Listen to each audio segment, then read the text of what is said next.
అమ్మా వచ్చారు అందరూ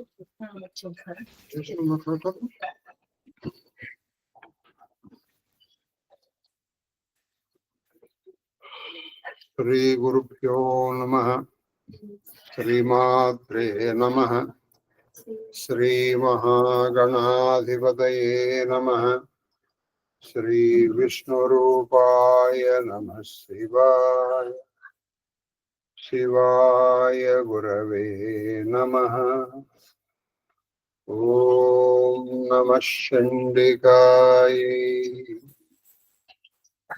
నమస్తే శారదాదేవి కాశ్మీరపురవాసిని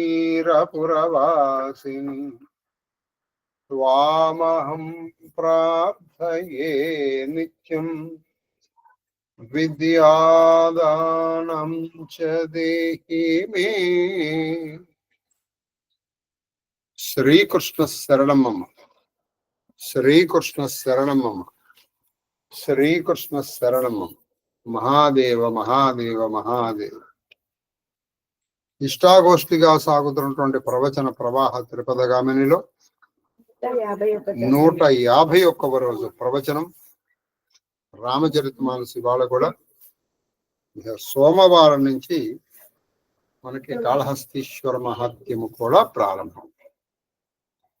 ఇంకో విషయం ఏంటంటే, ఇప్పటి వరకు జరిగిన ఘట్టాలు మొత్తం యావత్ రామాయణంలో, మొత్తం రామాయణం అంతట్లో కల్లా నాకు మా నాన్నగారికి కూడా చాలా అపురూపమైనవి, ఇష్టమైన ఘట్టాలు ఇవే. మిగతా అన్నిటికంటే కూడా నేను అనుకుంటాను, మా ఇద్దరికే కాదు శ్రీరామచంద్రుడికి కూడా. అంటే అందరి మనసులో రాముడు ఉంటే రాముడి మనసులో భరతుడు ఉంటాడని తులసిదాస్ చెప్పారు.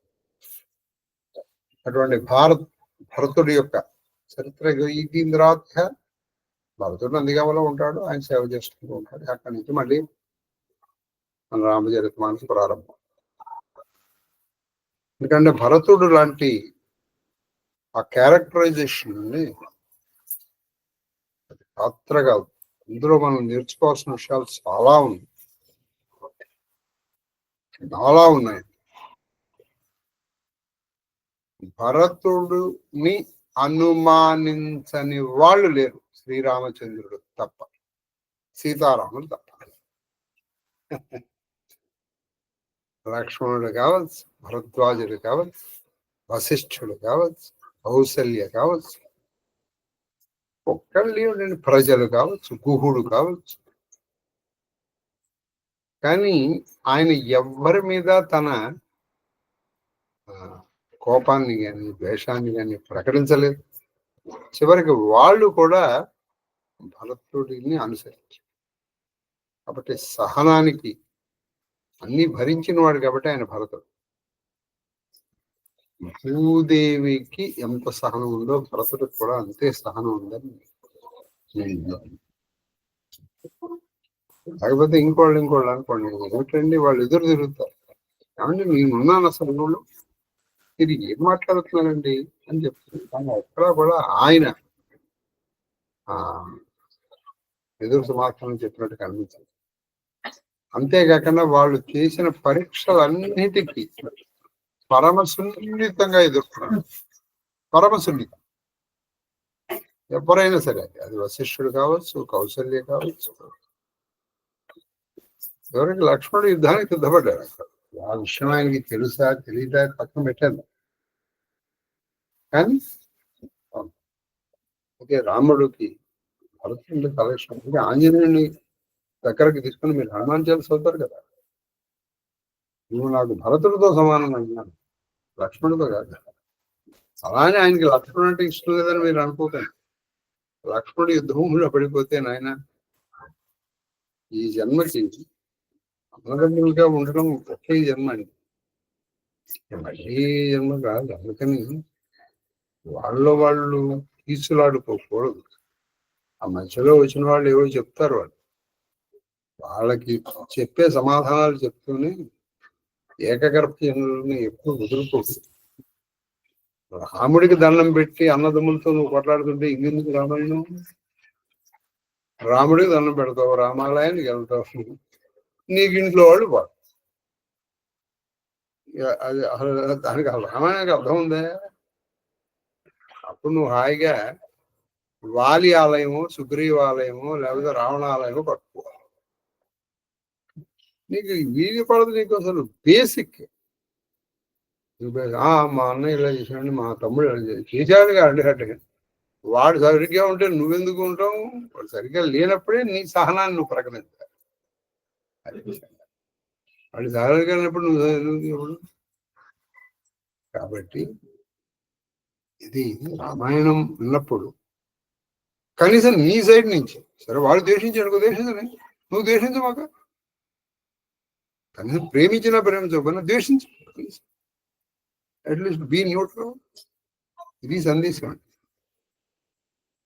భగతుడు కూడా లక్ష్మణుని ద్వేషించడానికి ఎంతసేపు అవుతుంది చెప్పండి? అయినా నీకేం తెలుసు నా గురించి అది ఇది అనొచ్చు, కానీ ఆయన ఏం అనలేదు. అన్నట్టు ఇక్కడ రాయలేదు. అలాగే సీతారాములు ఆయన గురించి ఎంత బాగా చెప్పారో నిన్న విన్నాం మనం. ఆయన భరతుడు అంటే ఎవరనుకున్నారు అంటే లక్ష్మణుడు కూడా నేనేమో నీ వెనకాల వచ్చినానే, నీ వెనకాల నీకు సేవలు చేయాలి ఇక్కడ మేము, నీకేమో భరతుడు అంటే ఇష్టమా, చెప్పాలా అని ఇంకోటి అడిగితే అదే అంటారు.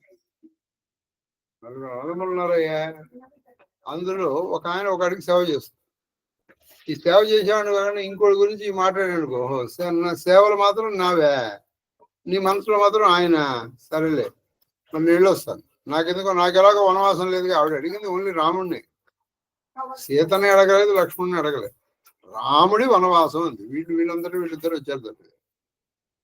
సరే మరి నేను వస్తాను, చేసిన సేవ చాలు అని, నువ్వు ఇచ్చిన దీవెన చాలు, నా సేవ చాలు, మరి నేను వస్తాను అని అంటాం మనం. అయితే అది చాలా చక్కటి ఇది. ఈ ఘట్టం అయిపోవచ్చింది. ఈ ఘట్టం అయిపోయింది అనుకోండి, మిగతావన్నీ మనం గటగట క్లారిఫై చేస్తాం. ఘట్టం కాబట్టి నేను చాలా విస్తారంగా ఇన్వాల్వ్ అయ్యి చెప్పబడుతోందని నేను అనుకుంటున్నాను. శ్రీరామ భరతుల సమాగమం.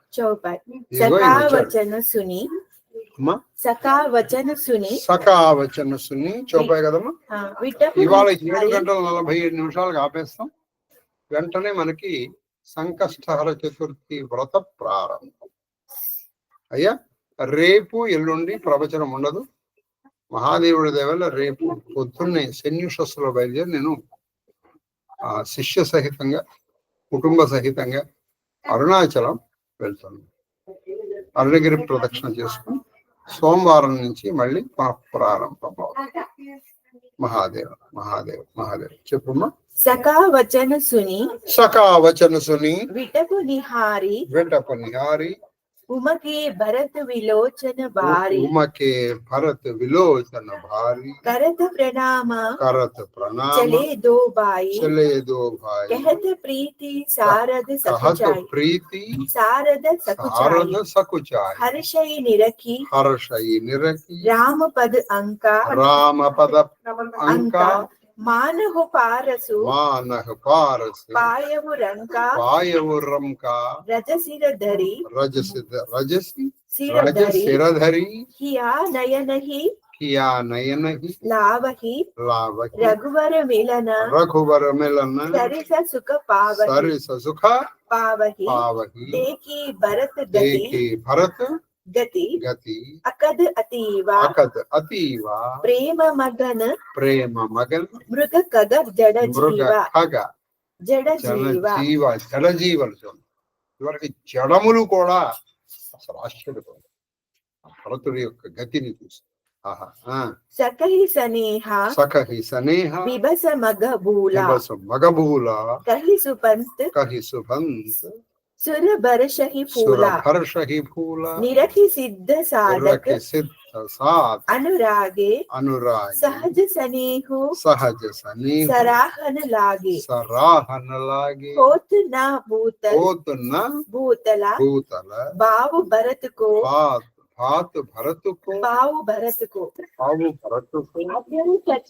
అచల్ చరా అచర అచర కరతకు సకుడైన నిషాదరాజు మాటలను భరతుడి యొక్క గొప్పతనం మనం స్వప్నంలో కూడా మర్చిపోకూడదు.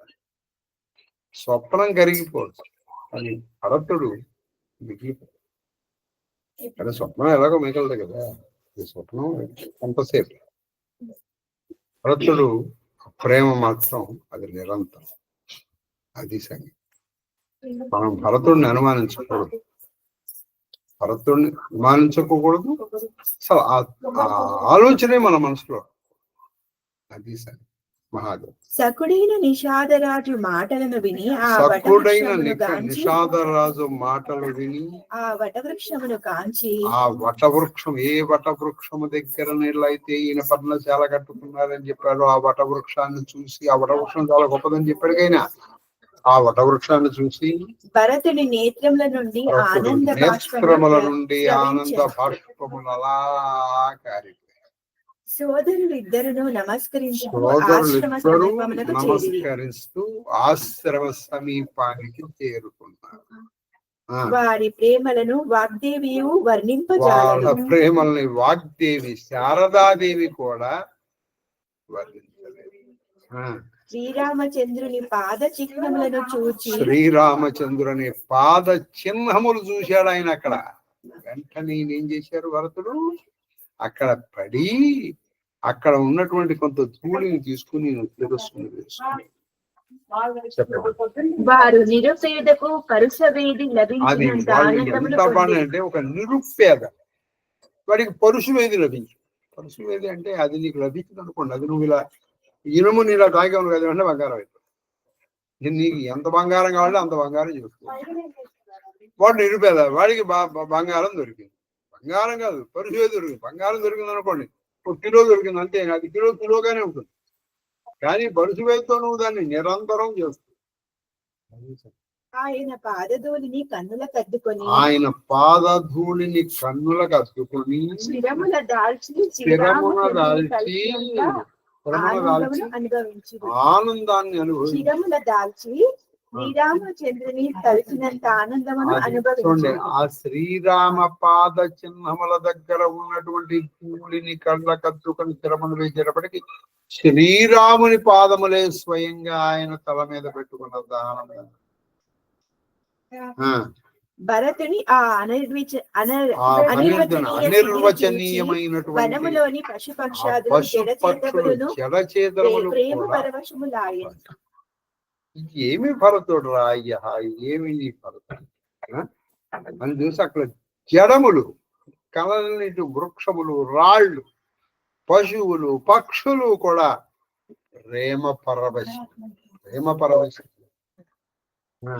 ప్రేమ పారవశ్యమున నిషాదరాజు మార్గమును మరచెను. అది ప్రేమ పారవశ్యంలో నిషాదరాజు ఆ మార్గాన్ని మరిచిపోయాడు. అక్కడి నుంచి అప్పుడు దేవతలు మార్గమును తెలిపి పుష్పవృష్టి కురిపించారు. అప్పుడు దేవతలు ఇప్పుడు నాయనా రాముడు అక్కడ ఉన్నాడు రా అని చెప్పి దేవతలు పుష్పవృష్టి కురిపించారు. ఇది వాల్మీకిలో రామాయణంలో లేనప్పటికండి కొన్ని ఘట్టాలు రామచరిత మానసంలో అసలు ఇలా జరిగితేనే బాగుండే అనిపించేట్టు రాశారు. సరే ఇలా జరిగింది అయితే నా ఉద్దేశ ప్రకారం ఇది జరగలేదని కూడా కాదు. బహుశా రామాయణం ఈ రాముడు అలా దర్శనం ఇచ్చి ఉండవచ్చు, ఈయన ఊహించి రాశాడని నేను అనుకోను. ఎందుకంటే తులసీదాస్ కవి కాదు, భక్తుడు. అందుకనే ఒక భక్తుడు లాగా రాశాడు ఆయన. అందుకే భరతుడి చరిత్ర ఈ వాల్మీకి రామాయణంలో కంటే కూడా చాలా ఆనందంగా రాశాడు. ఎందుకంటే భక్తుడు కదా, ఇంకో భక్తుడి గురించి ఇంకా బాగా రాశాడు. తర్వాత భరతుని సహజ ప్రేమను చూసి సిద్ధులు సాధకులు అనురాగంలో మునిగిపోయారు. వారు అతనిని కొనియాడుచు భరతుడి భూమిపై జన్మించనిచో చేతనములు అచేతనములగును. అది భరతుడు ఈ కనబడితే చేతనములు అచేతనములు అయిపోతాయి. అచేతనములు చేతనం అంటే సృష్టి అంతా అస్తవ్యస్తం ఎట్లు మారేడివి అని అనుకోను చూడండి. కాబట్టి భరతుడి మూలంగానే మనం ఇలా ఉండగలుగుతున్నాం ఖచ్చితంగా. ఇవాళకి మనందరము కూడా గాలి పీల్చగలుగుతున్నాము. ఇంకా వర్షాలు వస్తున్నాయి. ఇంత కలికాలంలో కూడా అంటే ఎంతో మంది మహానుభావులు ఈ రోజు కూడా మనకి కనపడకుండా వాళ్ళ తపస్సు చేస్తున్నాయి. ఆ తపో తరంగాలు మాత్రమే మనల్ని రక్షిస్తున్నాయి. ఆ తపో తరంగములు మాత్రమే మనల్ని రక్షిస్తున్నాయి. లేకపోతే మీకు ఒక ఎగ్జాంపుల్ చెప్తానండి. కరోనా లాంటి భయంకరమైన వ్యాధి వచ్చినప్పుడు భారతదేశానికి ఉన్నటువంటి జనసాంద్రతకి పిట్టలు రాలినట్టు రాలిపోవాలి. అంత వైశాల్యం ఉన్నటువంటి అమెరికాలో ఎలా మంది పేరు చెప్పండి. ఇక్కడ భారతదేశంలో ఒక ఇంటికి ఇంకో ఇంటికి గ్యాప్ ఉంటుందండి. మనం ఏదో సోషల్ డిస్టెన్స్ అంటున్నాం. అది సాధ్యమా అసలు భారతదేశంలో? మీరు ఆలోచించండి. ఇప్పుడు ఎలా వెళ్ళిపోవాలి జనాలు. కానీ అంత మినిమం లాస్ తో మనం ఉన్నామంటే తప్పో తరంగాలు. ఈ వ్యాక్సినేషన్ ఇవన్నీ పక్కన పెట్టాం. అవన్నీ రాకపోవడం కూడా ఏమి అంతగా వెళ్ళలేదు ఇక్కడ. చెప్పండి. లేకపోతే కోట్లల్లో వెళ్ళిపోవాలి అసలు. దోహా ప్రేమ అమియా మందర విరహు భరతు పయోధి గభీర మతి ప్రకటహు సురసాదహిత్ కృపా సింధు రఘువీర రామ ప్రేమయే అమృతము. అది రామ ప్రేమ, రాముని పట్ల ప్రేమ అమృతము. శ్రీరామ విరహమే మందరాచలం అనేది కవ్వము. శ్రీరామ విరహము మందరాచలం అనేటువంటి కవ్వం. భరతుడే అగాధమైన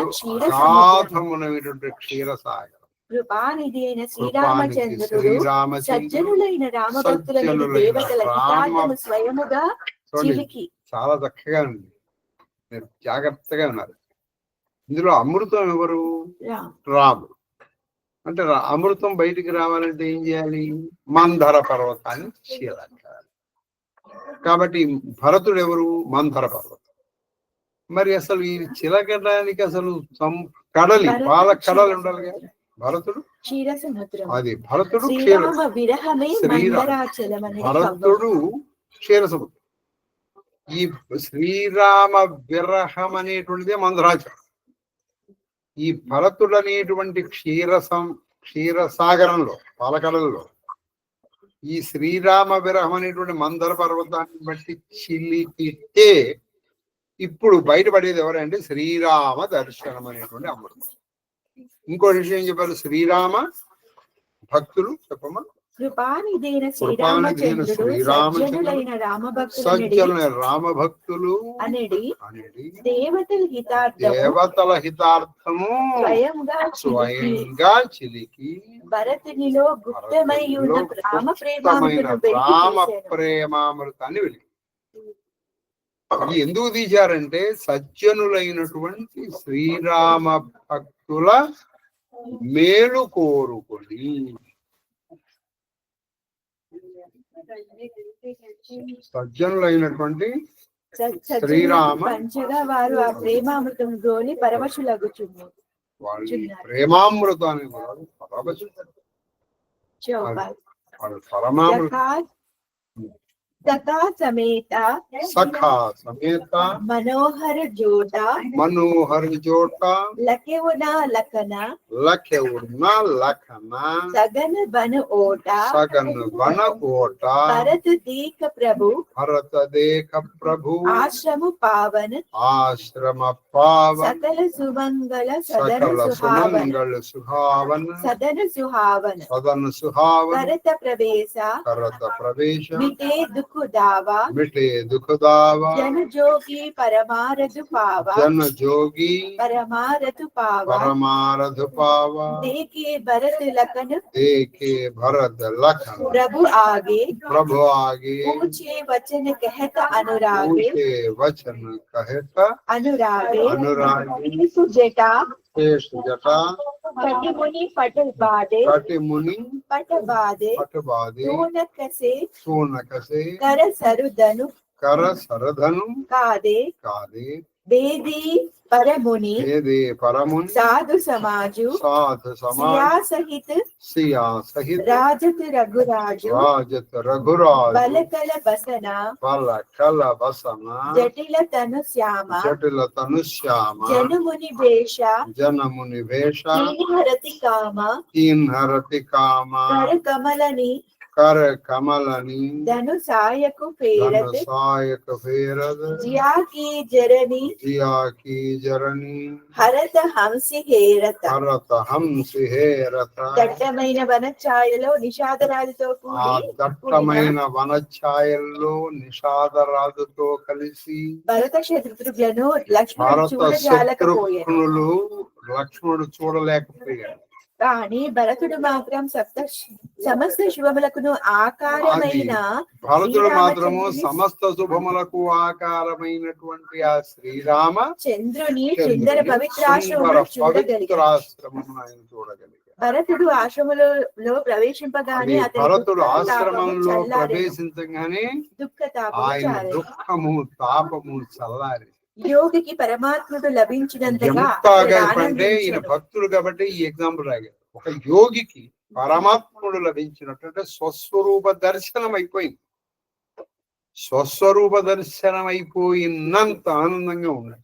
లక్ష్మణుడు ప్రభు ఎదుట బద్ధాంజలి అది నిలబడి లక్ష్మణుడు ఉండెను. బద్ధాంజలి అంటే అంజలి ఇలా కట్టుకుని సిద్ధంగా ఉన్నాడు. ప్రభు అడిగిన దానికి లక్ష్మణుడు వినయముతో సమాధానము ఇచ్చుటను భరతుడు చూచెను. అది ప్రభు అడిగిన దానికి లక్ష్మణుడు సమాధానం ఇచ్చడం భరతుడు చూశాడు. అయితే ప్రభు ఏదో అడిగాడు, ఈయన ఏదో వినయంగా సమాధానం చెప్పడం భరతుడు చూశాడు దూరం నుంచి. అతడు శిరస్సున జటాజూటమును నడుమునకు వల్కములను ధరించి ఉండెను. అతను ఈ శిరస్సున జటాజూటము నడుముకి వల్కలు నారచీరలు పెట్టుకుని ఉన్నాడు. వీపున తూనీరము చేతిలో బాణము చేతిలో బాణము భుజము పైన ధనస్సును భుజము కలిగి పైన ఉండెను. ధనస్సు కలిగి ఉన్నాడు. ఎవరు? లక్ష్మణుడు. వేదికపై మునులు సాధువులతోడను సీతాదేవితోను కూడి అది ఆ వేదిక మీద శ్రీరామచంద్రుడు అక్కడ అనేక మంది విరాజిల్లుచుండెను. మునులు ఉన్నారు. అక్కడ శ్రీరాముడు చక్కగా పిక్చరైజేషన్ అండి. మీరు కళ్ళు మూసుకుని చూడాలి. కానీ సీతారాములు వాళ్ళ చుట్టూ మునులు, అక్కడ ఈయన చేతిలో ధనుస్సు పెట్టుకొని ఒక చేతిలో బాణం సిద్ధంగా పెట్టుకొని తూణీరములు కట్టుకొని జ్వరం పెట్టుకొని లక్ష్మణుడు సిద్ధంగా ఉన్నాడు. రాముడు ఏదో అడిగాడు, ఆయన ఏదో సమాధానం చెప్తున్నాడు. శ్రీరాముడును జటావల్కములను ధరించి శ్రీరాముడు కూడా జటావల్కములు ఆ ఇక్కడ కట్టుకున్నాడు, వల్కములు కట్టుకున్నాడు. శ్యామల శరీరముతో శ్రీరాముడు శ్యామల శరీరము సీతాదేవి మన్మధులే ముని వేషధారులై ఉన్నట్టు అది వాళ్ళు ఎలా ఉన్నారంటే రతి మన్మధులే ముని వేషధారులై ఉన్నారా నట్టుగా ఉంది. శ్రీరామచంద్రుడు ధనుర్బాణములను లీలగా త్రిప్పుచున్నట్లుండెను. అది శ్రీరాముడు ధనుర్బాణం లీలగా అంటే ఇప్పుడు మాట్లాడేటప్పుడు నుండి ఏదైనా చేతిలో ఉందనుకోండి ఇలా ఇలా అంటూ ఉంటామే, అలా ఆయన చేతిలో ఉన్నటువంటి ధనుస్సు బాణము ఇలా ఇలా ఉంది. ఆయన చిరునవ్వుతో చూచిన వారి హృదయ వేదనలను మాయమై వారికి పరిపూర్ణ ఆయన ఆనందము కలుగుచుండెను. చిరునవ్వులో ఉన్నాడు.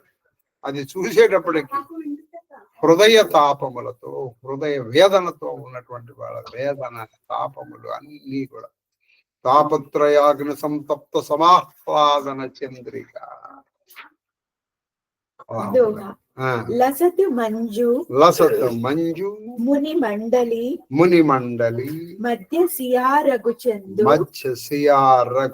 జ్ఞాన సభాజను తను ధరే భగతి సచ్చిదానంద. జ్ఞాన సభలో సాక్షాత్తుగా భక్తి, అది జ్ఞాన సభలో సాక్షాత్ భక్తి సచిదానందములే ఆకృతి అంటే దాల్చినట్టు సత్ చిత్ ఆనందములు ఆకృతి దాల్చినట్టు మునీశ్వరుల మధ్య మునీశ్వరుల మధ్య విరాజిల్లుచుండిరి. సీతారాములు అది మునీశ్వరుల మధ్యలో ఉన్న సీతారాములు చక్కగా దర్శనం చేశారు. చుట్టూ మునీశ్వరు, మధ్యలో సీతారాములు. సానుజ సఖా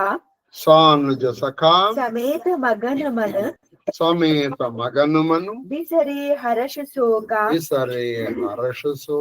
సుఖ దుఃఖ ఘన పాహినాద్ పాహినాథ్ కహి పాహి గొసాయి కహి పాహి గోసాయి భూతల పరే లకటు భూతల పరే లకటు కీ నాయి లకటు కీ నాయి వచన తపేమ వచనం తపేమ తపేమ లకన పహచానే లకన పహచానే करत प्रणाम करत प्रणाम भरत जिय जाने भरत जिय जाने बंधु स्नेहा बंधु स्नेहा सरस एहि ओरा सरत सरस एहि ओरा यही ओरा ऊत साहिबा ऊत साहिबा सेवा बस जोरा सेवा बस जोरा मिल न जाई मिल न जाए नहीं गुदरत बनई नहीं गुदरत बनई सुख बिलकन सुख बिलकन मन की गति बनई मन की गति बनई रहे राखी सेवा पर भारू सेवा परबारू चढ़े चंगा जन कई चक्केलारू कहत सप्रेम नाहि महिमाता भरत प्रणाम भरत रघुनाथ उठे राम सुनी प्रेम अधीरा कहु पट कहु निशंग धनु तीरा భరత శత్రుఘ్నులు నిషాదరాజైన గుహుడు అది చూచి భక్తి పరవశులైరి. అది చూసి భరతుడు నిషాదరాజులు భక్తి పరవశులైపోయారు. వారి హర్ష శోకములు సుఖ దుఃఖములు అన్ని మాయమాయి. వాళ్ళకి హర్షము లేదు, సుఖము లేదు, దుఃఖము లేదు. అది అక్కడ అంటే ఏ స్థితిలో వాళ్ళు ఉండాలో ఆ స్థితిలో ఉండాలి. అక్కడ దుఃఖము లేదు, హర్షము లేదు, ఆనందము లేదు, నిశ్చలమైనటువంటి స్థితిలో. ప్రభు నన్ను రక్షింపము అనుచు భరతుడు ఒక కర్ర వలె నేలపై వ్రానేమో. అప్పటికి కర్రలాగా సాష్టాంగ దండ ప్రాణం, దండం అంటే కర్రలాగా పడిపోయాడు. వెళ్తూనే ఉన్నాడు, ప్రభు శ్రీరామ రక్షించు, శ్రీరామ శరణు శరణు, శ్రీరామ శరణు శరణు, శ్రీరామ. అతని ప్రేమపూరితములైన మాటలు విని భరతుడు ప్రణమిల్లుచున్నాడని లక్ష్మణుడు గ్రహించాను. అది ఆ ప్రేమపూరితమైన మాటలు లక్ష్మణుడు నమస్కారం చేస్తున్నాడు. ఇంకా లక్ష్మణుడికి ఎక్కడో మనసులో ఉంది, ఈ భరతుడు ఎందుకు వచ్చినాడా. ఒకవైపు భరతుని అందరి సరసమైన సోదర పరమ ప్రేమ, ఒకవైపు భరతు అందరి సోదర సరస ప్రేమ, మరి ఒకవైపు స్వామి సేవా పారవశ్యము, ఒకవైపు స్వామి సేవా పారవశ్యంతో లక్ష్మణుడు భరతునితో కలయను లేడు. అది భరతుడితో కలవను లేడు, అలా దూరంగా ఉన్నాడు. స్వామి సేవను ఆపను లేడు, స్వామిని ఆపను లేడు, భరతానికి కలవాడు. అర్థమైంది బాబు. అప్పటి లక్ష్మణుని డోలాయమాన స్థితిని మహాకవియే వర్ణింపగలడు. ఎవరు వర్ణించగలరు? ఒక మహాకవి వర్ణించగలడు. తులసీదాసు లాంటి వాడు వర్ణించగలడు.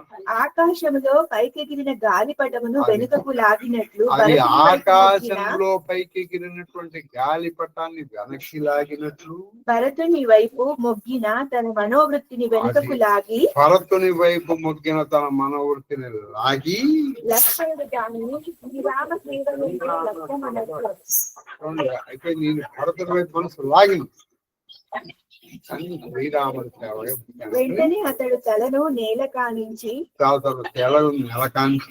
రఘునాథ భరతుడు ప్రణమిల్లుచున్నాడు అని నుడివెను.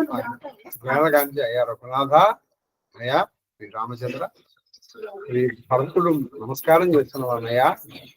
ఈ మాటలు వినగానే శ్రీరామచంద్రుడు ప్రేమ పరవశుడై శ్రీరామచంద్రుడు ఉత్తరీయము అంబుల కొద్ది ధనుర్బాణములు ఇటు అటు పడిపోయాయి. లేచిన దానికి ఏం జరిగినాయి? పైన ఉన్నటువంటి ఉత్తరీయము అంటే బట్ట కూడా సరిగ్గా సర్దుకోకుండా లీకేశారు. बरबस लिए उठाई उरा ताही उरा लाए कृपा निधान भरत राम की मिलन लकी विसरे सब ही अपाना दया सागरुडैन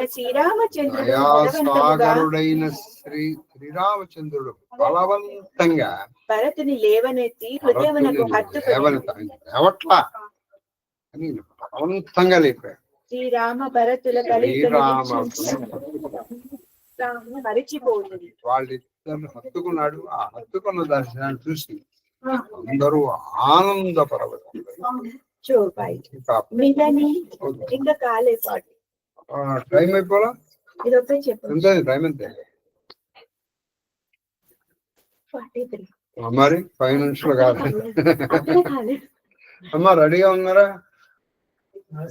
నమస్తే మహాదేవ్. మిమ్మల్ని రేపు చదువుతున్నా 4 ఇప్పుడు చెప్తా. అరుణాచలం అది మహాదేవ్ మహాదేవ్ మహాదేవ్. అయ్యా సంకష్టాలు పైగా ఒక చక్కటి ఘట్టంలో ఆపుదాం. వాళ్ళిద్దరు చక్కగా ఆలింగనం చేసుకున్నారు. ఆలింగనం చేసుకుంటే బాగుంటుంది. అలా ఉంది.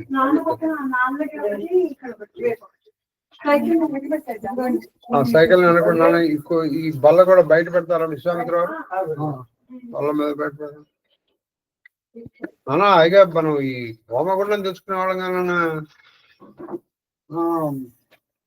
మళ్ళీ ఆ ఇటుకలో పెట్టడం కానీ కూడా హోమగుండం తెచ్చేసుకో హాయిగా. నేను జయలక్ష్మి గారికి చెప్తాను.